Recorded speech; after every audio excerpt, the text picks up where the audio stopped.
அனைவருக்கும் வணக்கம் தோழர்களே. இன்றைக்கி ஒரு முக்கியமான கரண்ட் அஃபேர்ஸ் பார்க்கலாம். இதுக்கு முன்னாடி பார்த்தோம் அப்படின்னா இது ரிலேட்டாக ஒரு கரண்ட் அஃபேர்ஸ் பார்த்தோம். இன்றைக்கி பார்த்திங்கன்னா ஒரு விரிவாக்கமான ஒரு விளக்கம் முக்கிய அம்சங்கள்லாம் என்னென்ன அப்படின்னு சொல்லி கொடுத்துருக்காங்க. இதில் பாருங்கள், 4 தொழிலாளர் சட்டங்கள் அமலுக்கு வந்ததாக மத்திய அரசு நவம்பர் 21 அறிவிச்சிருக்கு.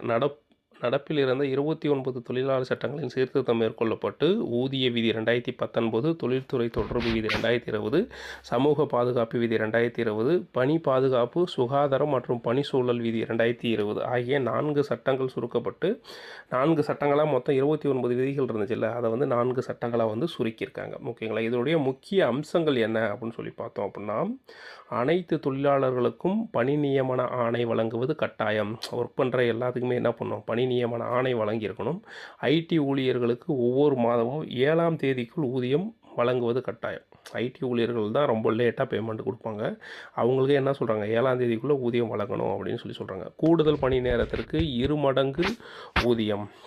நிரந்தர தொழிலாளர்களுக்கு நிகராக ஒப்பந்த தொழிலாளர்களுக்கும் விடுமுறை, மருத்துவம் மற்றும் சமூக பாதுகாப்பு உள்ளிட்ட அனைத்து சலுகைகளும் நீட்டிக்க வேண்டும் அப்படின்னு சொல்லியிருக்காங்க.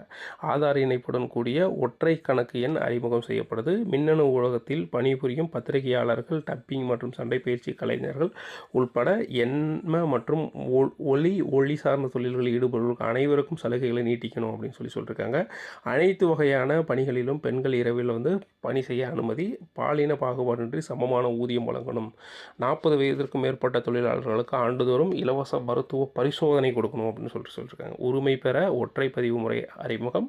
சமூக பாதுகாப்பு விதி 2020 கீழ் கிங்க் பணியாளர்கள், பிளாட்ஃபார்ம் பணியாளர்கள், தற்காலிக ஒப்பந்த பணியாளர்கள் உட்பட அனைத்து தொழிலாளர்களுக்கும் வருங்கால வைப்பு நிதி, பிஎஃப் காப்பீடு, ஊழியர் காப்பீடு நிறுவனம், அதாவது இஎஸ்ஐசி சலுகைகள் நீட்டிப்பு அப்படின்னு சொல்லியிருக்காங்க.